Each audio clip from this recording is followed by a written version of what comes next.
Statements बहुत गहरी निगाह से देखी जा रही हैं, इसराइल की तरफ से आ रही हों या ईरान की तरफ से। और सेठी साहब, इसमें जो ईरानी वजारत ख़ारजा है उन्होंने अमरीकी पॉलिसी को और मुज़ाकरात के हवाले से जो उन्हें तरगीब दी जा रही है उसको दोगली पॉलिसी का है कि एक तरफ आप इसराइल की मदद कर रहे हैं हमलों में और दूसरी तरफ आप हमें कह रहे हैं हमसे बात करें।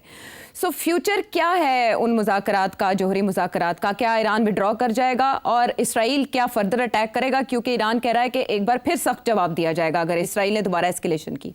देखिए ना, ये जो राउंड होने जा रहा था ये छठा राउंड था और 5 राउंड्स के अंदर रत्ती भर प्रोग्रेस नहीं हुई। डोनाल्ड ट्रंप ने 60 दिन की मोहलत दी थी कि 60 दिन के अंदर अंदर ये कोई सेटलमेंट हो जाए, नहीं तो हम फिर इसराइल को रोक नहीं सकेंगे।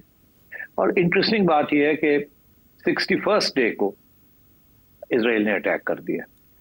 इसका ये मतलब है कि इसराइल एंड अमेरिका इकट्ठे थे इस सब चीज के अंदर। 60 डेज में तैयारी करनी थी जो रह गई थी छोटी मोटी, to do whatever they wanted to do. The new इनके डिमांड्स ऐसे हैं कि जी 3% पे आप ले आए and so on and so forth, जो कि कभी भी ईरान एक्सेप्ट नहीं कर सकता था। सो इन्होंने डिलिबरेटली ये सारा कुछ किया। डोनाल्ड ट्रंप की ये कोशिश थी कि ये धमकी के साथ शायद ईरान मान जाए, और अगर नहीं मानेगा तो उन्होंने आंख मार दी थी इसराइल को कि आप कर लीजिएगा।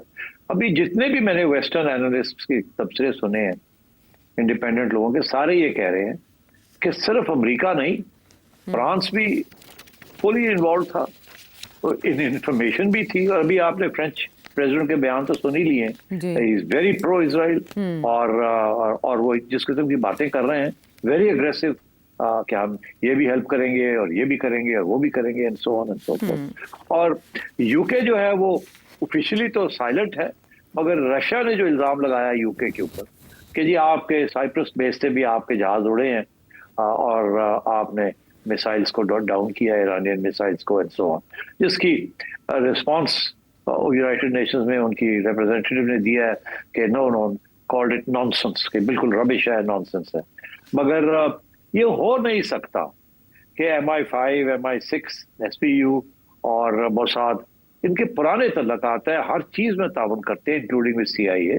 It's a closely net intelligence network, और ये हो नहीं सकता कि इनकी इंटेलिजेंस एजेंसियां जो हैं German, French, British and American, ये इकट्ठे काम करती हैं। They share information and intelligence, and on this score मेरा ख्याल है they were all on board to a greater or lesser extent. मेरा ख्याल है मेन जो थी वो तो CIA एंड मोसाद, बट मेरा ख्याल है British and French intelligence also involved, and so therefore सब अपने आप को कह रहे हैं हम तो कुछ नहीं, हमने तो किया कुछ नहीं। वो इसीलिए because now they want to move on and try and negotiate once, start negotiating once again.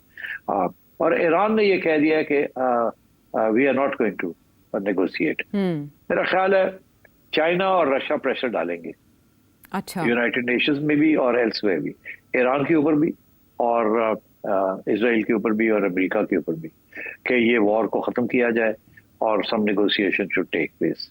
But क्या रेजिम चेंज? मेरा ख्याल है both China and Russia will resist any attempt to change, to do regime change in Iran. So आगे देखना है कि इनका fall back position क्या है, इसराइल की और अमेरिका की। आपने देख ही लिया कि अमेरिका ने फिर अपना एक मोहरा बाहर निकाल लिया है, रजा शाह पहलवी का बेटा, उसको निकाल लिया है। और अभी आपने देखा कि वो फिर से एक नमाया होना होगी शुरू हो गए हैं, और अभी वो इसराइल पहुंच गए थे और नेतन्याहू के साथ बैठे हुए थे। तो वही है रेजीम चेंज, किसी तरीके से हम रॉयल्टी, जो पुरानी रॉयल्टी है उसको वापस री इंस्टॉल किया जाए ईरान के अंदर, ताकि it becomes a pro America regime. मगर मेरा ख्याल है कि इस वक्त ईरानियन पब्लिक जितनी भी वो इस ईरानियन रेजीम के खिलाफ थी, इस वक्त वो एक नेशनलिज्म इतनी स्ट्रांग है कि नफरत इतनी है अमेरिका के खिलाफ और इसराइल के खिलाफ इन द वेस्ट कि it is not likely to happen. और अगर पॉसिबल भी किसी स्टेज पे हुआ, because we can not rule out more assassinations and specially of civilian leaders, मैं समझता हूँ अगर इसराइल बेस बना सकता था ईरान के अंदर और वहां से ह्यूमन इंटेलिजेंस के जरिए, और कुछ लोग तो ये भी कह रहे हैं कि ह्यूमन इंटेलिजेंस इसराइल का बड़ा स्ट्रॉन्ग पॉइंट है, उन्होंने हमास को और हिजबुल्लाह को भी ह्यूमन इंटेलिजेंस तरीके के साथ अंडरमाइन किया है। अंदर उनके लोग होते हैं और असैसिनेशंस भी इसी तरीके से करते हैं। और ईरान की जो डिफेंस एस्टेब्लिशमेंट है और इंटेलिजेंस एस्टेब्लिशमेंट, उसके अंदर भी इजरायली एजेंट्स हैं, ईरानियंस जो कि who are now traitors who take money and do this because they are opposed to the Iranian regime. तो इस किस्म की चीजें भी हैं। तो अब आगे देखना है कि where will this take us? It's very difficult to predict कि ईरान जो है वो क्या संभाल लेगा इरानियन रेजीम इस सारी चीज को, या आहिस्ता आहिस्ता उनके हाथ से स्लिप कर जाएगी।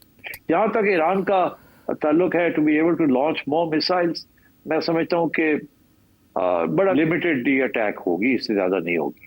और हो सकता है कि इजराइल की तरफ से एक और वेव ऑफ बॉम्बिंग्स आ जाए, बट मुझे लगता है कि दैट विल बी ऑल।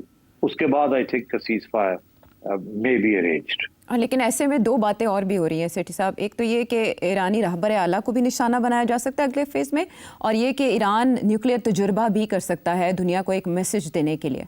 तो इन दोनों में से क्या पॉसिबिलिटी आपको लगती है? और मीनवाइल इंडियन इन्वॉल्वमेंट की बात की जा रही है कि कुछ अरेस्ट हुई हैं ईरान के अंदर, ह्यूमन इंटेलिजेंस के पर्सपेक्टिव में बात कर रही हूँ मैं आपसे। इसमें कोई शक नहीं है that it's quite possible that Indian agencies may be involved also. Don't forget, Indian intelligence raw का तो ताल्लुक Iranian intelligence के साथ है ना जी। और इसीलिए तो इंडिया ईरान के बॉर्डर से वो कुलभूषण साहब आए थे जी, आए थे ना जी, ईरानी तो पासपोर्ट के साथ आए थे। ईरानी पासपोर्ट के साथ।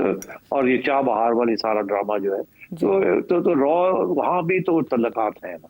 तो डबल गेम्स तो होती है इंटेलिजेंस एजेंसियों के अंदर। देखिए बड़ी इंटरेस्टिंग इसमें जो सर्कमस्टांशियल एविडेंस है, सर्कमस्टांशियल एविडेंस ये है कि ये जो सारा ड्रोन्स का चक्कर है ना, ये वेस्टर्न मिलिट्री एक्सपर्ट्स जो हैं वो बड़े एक इंटरेस्टिंग बात कर रहे हैं। वो कहते हैं जो यूक्रेन के अंदर जो ड्रोन इस्तेमाल किया है वेस्ट ने, उसका स्टाइल वही है ऑपरेशंस का जो कि इंडियन ने पाकिस्तान के खिलाफ इस्तेमाल किया जी। और जो कि अब Israeli forces with in Iran उन्होंने वहां से जो ड्रोन्स लॉन्च किए हैं अगेंस्ट ईरान डिफेंस सिस्टम जी, न्यूट्रलाइज करने के लिए, अंडरमाइन करने के लिए, एरोड करने के लिए, दे आर द सेम।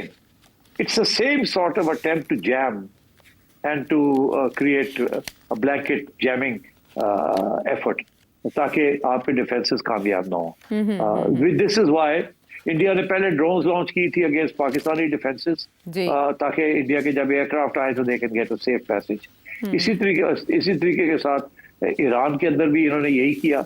उनके डिफेंस, इसीलिए ईरान को समझ नहीं आई उनका हो क्या गया, उनका डिफेंस सिस्टम ही बैठ गया। And similarly in Ukraine, this is exactly the sort of tactics that the West has used or Israel has used. तो मैं ये समझता हूँ कि ये सारी चीजें आहिस्ता आहिस्ता इनके ऊपर रोशनी पड़ेगी और नजर आएंगी हमें कि ये नेक्सस क्या है। Israel, India, USA, France, Germany and so on. ठीक है।